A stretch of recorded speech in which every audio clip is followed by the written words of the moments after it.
السلام علیکم. پلیز میرے چینل کو سبسکرائب کر دیں. Thank you. ہیلو. تیسری بیل پر عزیز کی الجھی ہوئی سی آواز سنائی دی. اطراف سے اٹھتا شور بھی واضح سنائی دے رہا تھا. ہیلو. ہاں عزیز، علیشہ تمہارے ساتھ ہے نا؟ مطلب تم اس کی ٹیکسی کے پیچھے نکلے تھے نا؟ تو وہ اب تمہارے آس پاس ہی ہوگی، ہے نا؟ اس سے کہو وہ تمہاری گاڑی میں بیٹھ جائے. میرا نام لے کے کہنا، پھر وہ بیٹھ جائے گی. گھبراہٹ میں روانی سے بولتا. وہ آخری لائن ادا کرتا خفت کا شکار ہوا تھا. کون؟ زوار؟ عزیز کے لیے بھی زوار کا نمبر اجنبی تھا. پھر رابطہ ہوتے ہی اس نے تابڑ توڑ سوال شروع کر دیے تھے.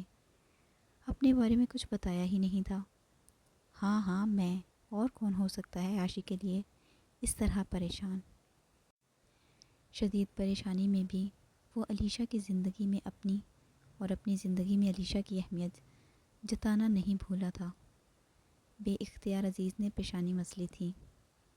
اس شخص کا کچھ نہیں ہو سکتا، وہ سوچ کے رہ گیا تھا. ہر احساس رکھنے والا پریشان ہو سکتا ہے زوار صاحب. انسانیت اور دیگر رشتے ناطے بھی کوئی چیز ہوتے ہیں. ضروری نہیں اگر کوئی مرد کسی عورت کے لیے پریشان ہے تو اس کے پیچھے ایک ہی وجہ ہو. بائی دا وے، میں کافی دیر تک ٹیکسی کا پیچھا کرتا رہا تھا، لیکن اس روڈ پر ٹریفک شدید جام ہے. کراچی کی ٹریفک کا آپ کو اندازہ تو ہو گیا ہوگا. اب اس اندھیرے اور ٹریفک میں علیشہ والی ٹیکسی نظروں سے اوجھل ہو گئی ہے. میں دیکھ کر آتا ہوں آس پاس، لیکن نظر نہیں آ رہی. عزیز کے لہجے میں محسوس کن پریشانی تھی. زوار کا دل رک سا گیا. تم ٹھیک سے دیکھو نا، ہوگی کہیں آس پاس، گم تھوڑی ہو سکتی ہے. عجیب بے بسی تھی. زوار کی آنکھ میں نمی سی چمکنے لگی. وہ شخص جس کے سائے سے بھی علیشہ کو وہ دور رکھنا چاہتا تھا، اب اسی سے اسے ڈھونڈنے کی درخواست کر رہا تھا. اچھا، تم مجھے بتاؤ کون سے روڈ پر ہو. میں آ رہا ہوں. خود ڈھونڈوں گا اپنی عاشق کو. تم نواب زادے بن کر اپنی گاڑی میں بیٹھے رہو. ایک منٹ زوار. یہاں کیسے؟ یہاں کے حالات بہت خراب ہیں. نہ جانے کہاں سے کہاں تک ٹریفک جام ہے. عزیز اس کی بات سن کر بولا. چین سے جاپان تک بھی اگر ٹریفک جام ہے تب بھی میں آ رہا ہوں. کیسے بھی؟ تمہیں کیا؟ تم بتاؤ ہو کہاں؟ اپنے ساتھ زوار 2 ملازم بھی لے آیا تھا. اس دوران اس کا عزیز سے بھی رابطہ رہا تھا. شبیر اور خرم کو علیشہ کو ڈھونڈنے کا حکم دیتا. کچھوے کی رفتار سے سرکتے ٹریفک میں وہ خود بھی ٹیکسیاں ڈھونڈ کر نظر اندر ڈال رہا تھا. ساتھ ساتھ عاشق کی پکار کی گردان بھی جاری تھی. اس وقت اس پر کسی دیوانے کا گمان ہو رہا تھا. دیوانہ تو تھا وہ علیشہ کا، بہت محبت کرتا تھا، مگر اسے محبت نبھانے کا سلیقہ نہیں آتا تھا. بس سارا مسئلہ یہی تھا. جتنی دیر میں اس کے ملازم ایک ٹیکسی ڈھونڈ کر اندر نظر ڈالتے تھے، اتنی دیر میں زوار 4-5 ٹیکسیاں کنگھال لیتا تھا. وہ دونوں ملازم بس مجبوری یہ کام سر انجام دے رہے تھے، جبکہ زوار اپنے فرض، جنون اور محبت کے ہاتھوں مجبور تھا. ٹریفک میں پھنسے لوگ حلق پھاڑ کر اسے گالیاں دے رہے تھے، جو پہلے سے جام ٹریفک میں اور رکاوٹ پیدا ہونے کا سبب بن رہا تھا. مگر زوار بے پرواہ تھا. کوئی اور وقت ہوتا تو وہ حلق پھاڑنے والوں کا سر پھاڑ دیتا، لیکن اس وقت اس کا اپنا دل پھٹا جا رہا تھا. رات کے 1:30 بج چکے تھے اور علیشہ کی کوئی خیر خبر نہ تھی. اس کے بوٹ اور پینٹ کے پائنچے کیچڑ میں لت پت ہو چکے تھے. قیمتی 3 پیس سوٹ مکمل طور پر بھیگ چکا تھا. اور سب سے اہم چیز اس کی آنکھیں تھیں جو نم تھیں۔ اس سے پہلے کہ وہ ضبط کھو کر اپنی بے بسی پر حلق پھاڑ کے چیخ پڑتا، اسے اپنے نام کی پکار سنائی دی تھی۔ اسے لگا یہ صرف اس کا گمان ہے، پھر بھی اس نے چہرہ گھما کر ہر طرف بغور نظریں دوڑائی تھیں۔ جلد ہی اس کی نظروں کو قرار نصیب ہوا تھا، اور وہ قرار بڑی روانی سے، بڑی نرمی سے اس کی نظروں کے سہارے اس کے دل تک جا پہنچا تھا۔ شور شرابہ، بارش، چیخ و پکار، ہر چیز گم تھی۔ بس وہ تھا اور علیشہ تھی، اور درمیان کا نہ ختم ہوتا فاصلہ تھا۔ زوار ایک ٹرانس کی کیفیت میں چلتا اس کے قریب بڑھ رہا تھا، جو حواس باختہ سی پھولی سانسوں کے ساتھ اپنا بیچ بچاؤ کراتی اس کی اور بڑھ رہی تھی۔ چلتے چلتے اس کا گھٹنا کس چیز سے ٹکراتا، گھڑی کسی چیز سے اٹکتی۔ زوار کو کسی چیز کا ہوش نہیں تھا۔ ہوش میں وہ تب آیا جب علیشہ کسی بچھڑے ہوئے بچے کی طرح اس کے سینے سے آ لگی تھی۔ قدرے چونک کر وہ اس خواب کی سی کیفیت سے باہر آیا تھا۔ جلدی سے اس کے گرد اپنے بازوؤں کا مضبوط سا حصار باندھ کر اس نے اچھی طرح اس کی اپنے نزدیک موجودگی کو محسوس کیا تھا۔ دھڑکنیں جیسے بڑے عرصے بعد معمول کی رفتار سے دھڑکی تھیں۔ رکی رکی سانس اب جا کر بحال ہوئی تھی۔ او مجنوں رانجھے کی اولادو، یہ بے غیرتی کہیں اور جا کر کرو۔ بے غیرتو، نہ جانے کون اچانک چیخا تھا۔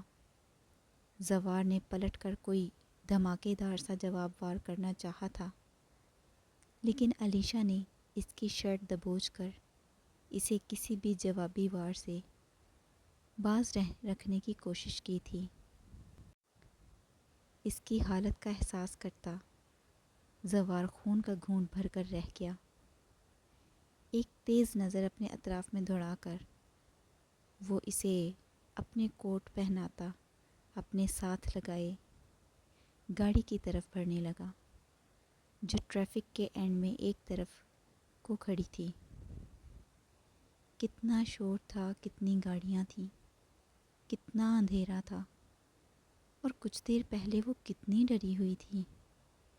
لیکن زوار کی پناہوں میں آ کر وہ اپنے سارے ڈر اور خوف فراموش کر چکی تھی۔ زوار اسے خود سے لگائے اس طرح احتیاط سے آگے بڑھ رہا تھا کہ علیشہ کی کسی فرد یا شے سے ذرا سی بھی نہیں ٹکرائی تھی۔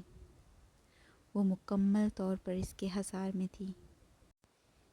اس پل علیشہ نے فیصلہ کر لیا تھا، زوار اس پر بے شک کیسے بھی بہتان لگائے، وہ زوار سے اب ناراض نہیں ہوگی، کوئی احتجاج نہیں کرے گی، کبھی نہیں روٹھے گی۔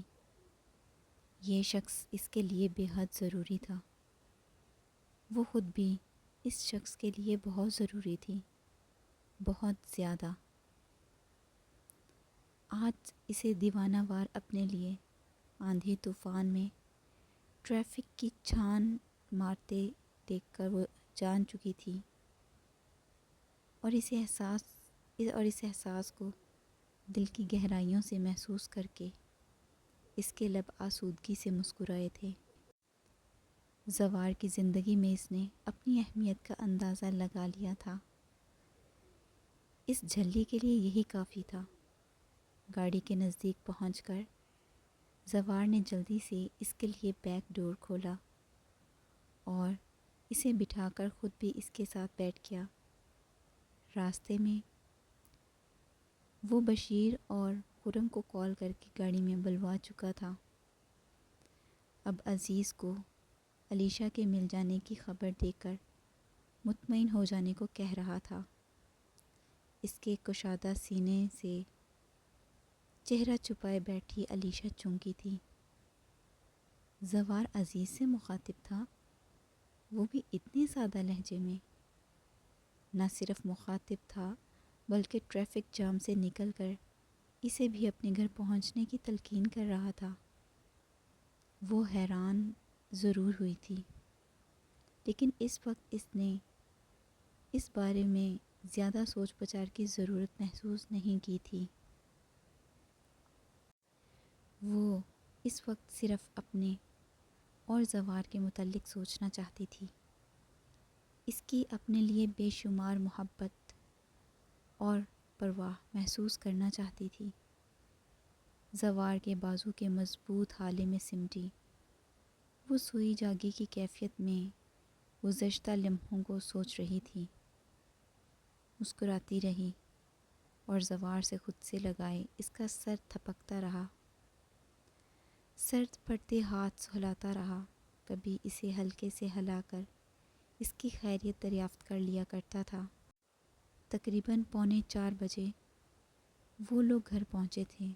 گھر پہنچ کر وہ نفیسہ بیگم، دادی زرینہ بیگم اور سہیل کی ماں اور بیوی کو فون وغیرہ پر سب کی خیریت کے حوالے سے آگاہ کرنے میں مصروف ہو گیا، جبکہ علیشہ نے لمبا سا باتھ لیا تھا۔ پھر وہ باتھ لے کر نکلی تو زوار نے باتھ روم کا رخ کر لیا، اور جب وہ گرے باتھ گاؤن میں ملبوس باہر آیا تب علیشہ اس کی ہدایت پر لایا گیا کھانا بڑی رغبت سے کھا رہی تھی۔ اسے سچ مچ شدید بھوک لگی تھی۔ زوار کو دیکھ کر وہ پل بھر کو تھمی اور پیارا سا مسکرائی۔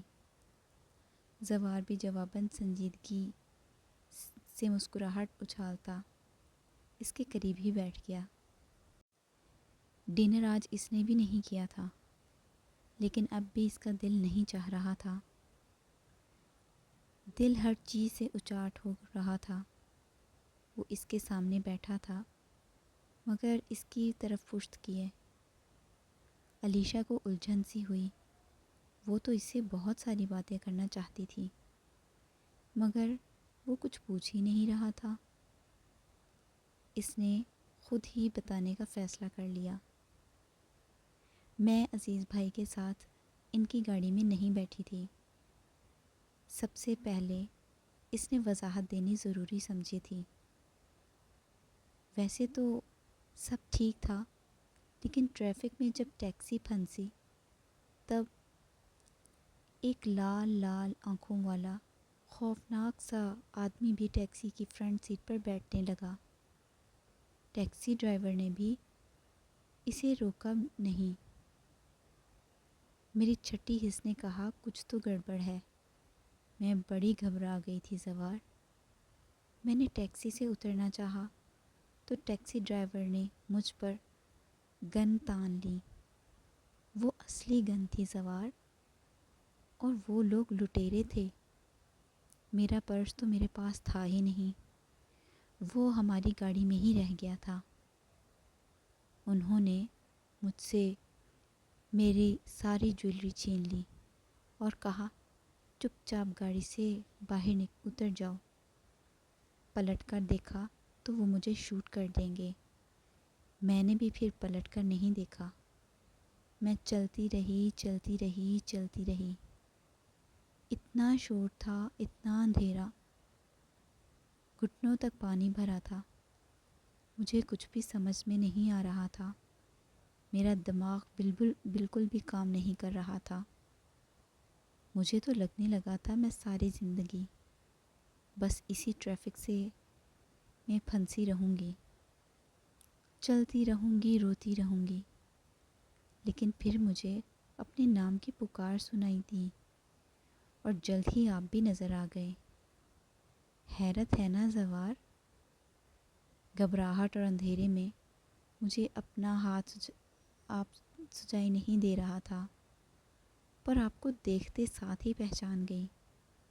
پھر میں نے پرانے زمانے کی ہیروئن کی طرح آپ کے نام کی صدا لگائی، اور پھر ہم نئے دور کے ہیرو ہیروئن کی طرح ساری دنیا کو جہنم میں جھونکے سرعام گلے لگ گئے اور یوں ایک ہارر فلم کی ہیپی اینڈنگ ہو گئی۔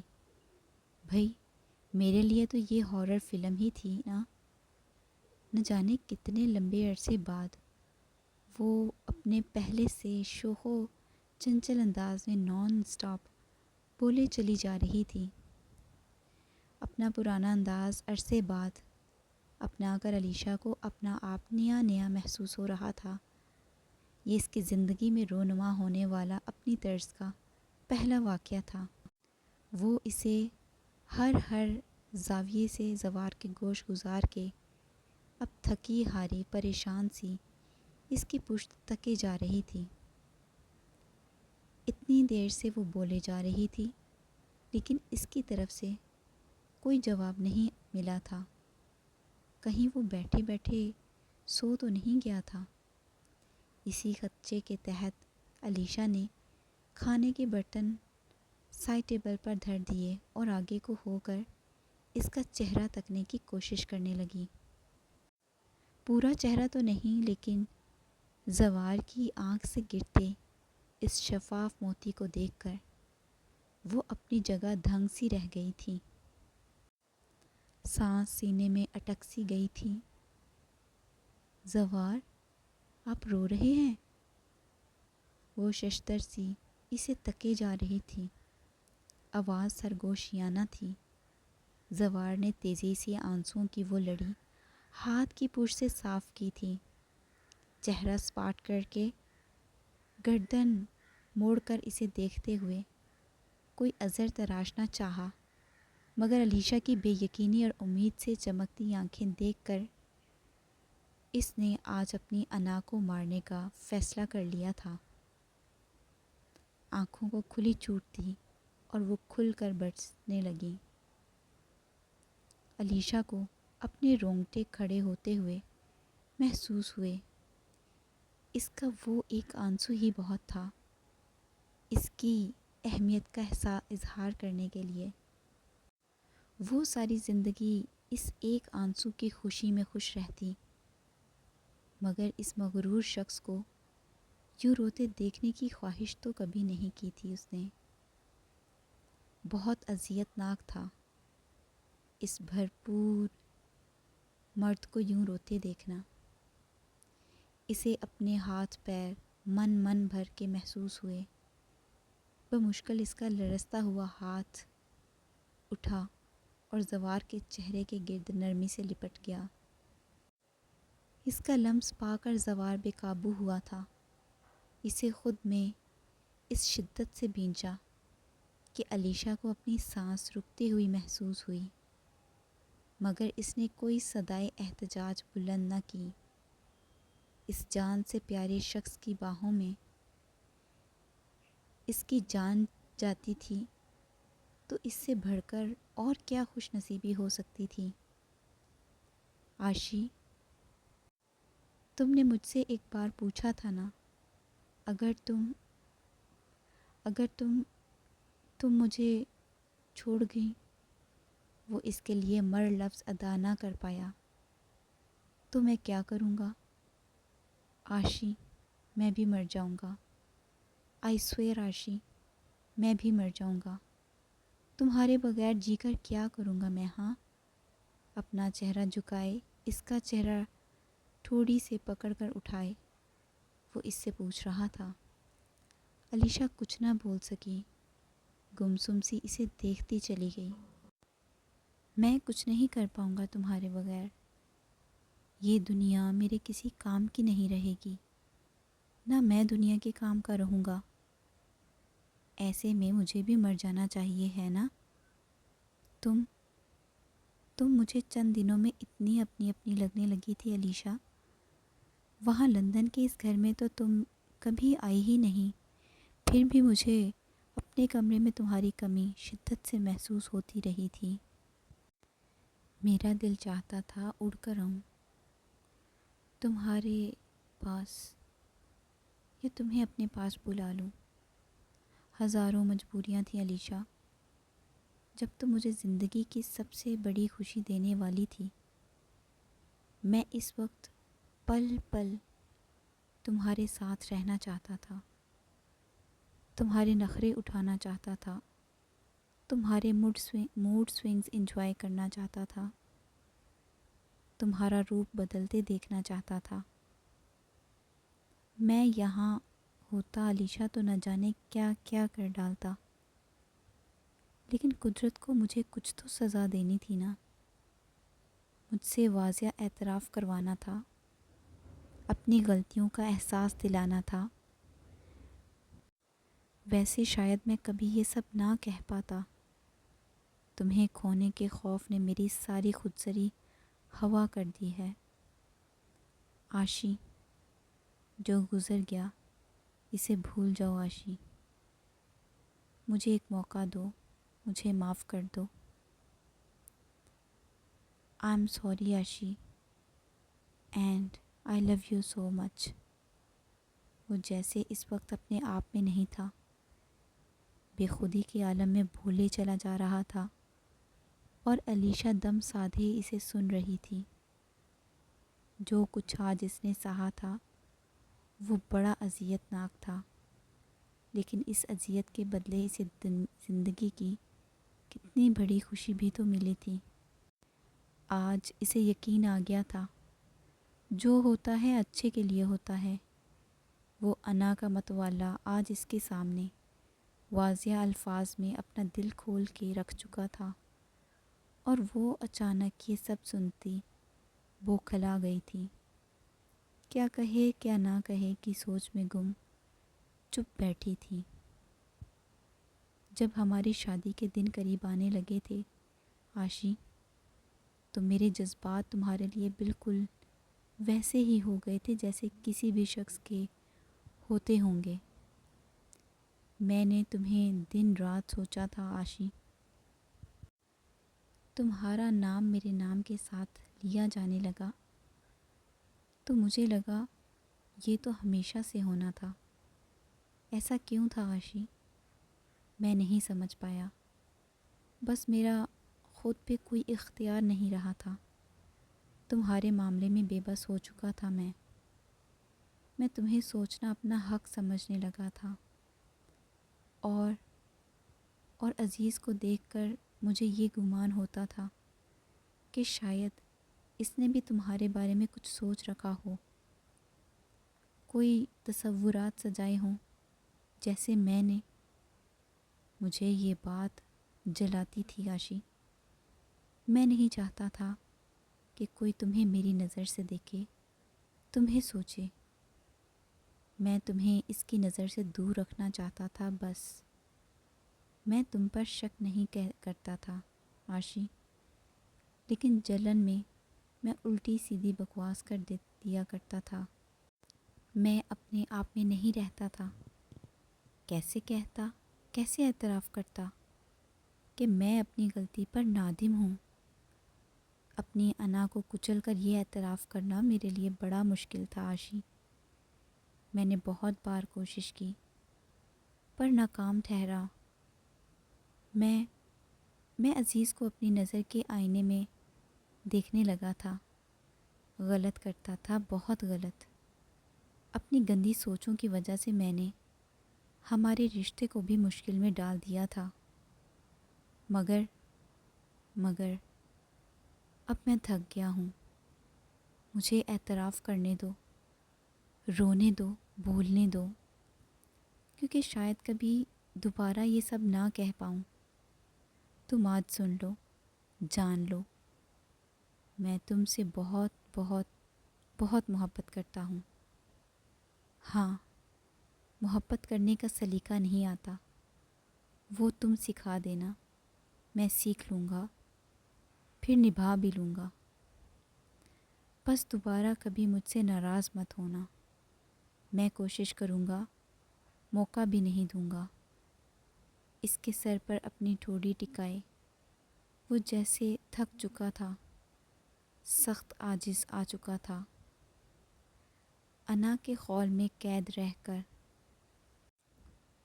کیا فائدہ ایسی انا کا جو محبت کے آشیانے کو تباہ کر دے، جو محبوب کی آنکھ میں آنسو بھر دے، جو اسے آپ ہی اکیلا کر دے۔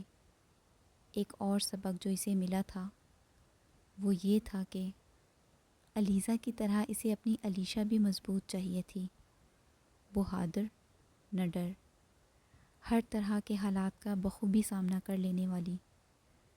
وہ آج تھا، اگر کل کو نہ ہوا تو علیشہ کیا کرے گی؟ کیا روتی دھوتی رہے گی؟ نہیں، ہرگز نہیں۔ اسے اتنا مضبوط بننا تھا کہ ایسی ہزاروں طوفان خیز بارشیں بھی آ جائیں تو اسے ڈٹ کر مقابلہ کرنا تھا، نہ کہ سہم کر کسی جائے پناہ کی تلاش میں بھٹکنا تھا۔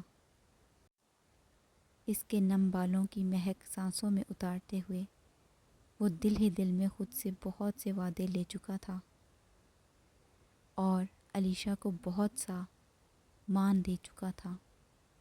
اس کے سینے سے سر رکھے علیشہ نے نم ہوتی آنکھوں سے گلاس ونڈو سے گہرے نیلے آسمانوں کو سیاہ بادلوں کی اوٹ سے جھانکتے دیکھا تھا۔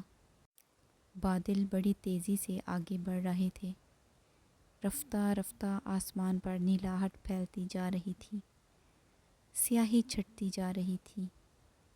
یہ گویا اعلان تھا کہ آنے والی صبح بڑی روشن تھی۔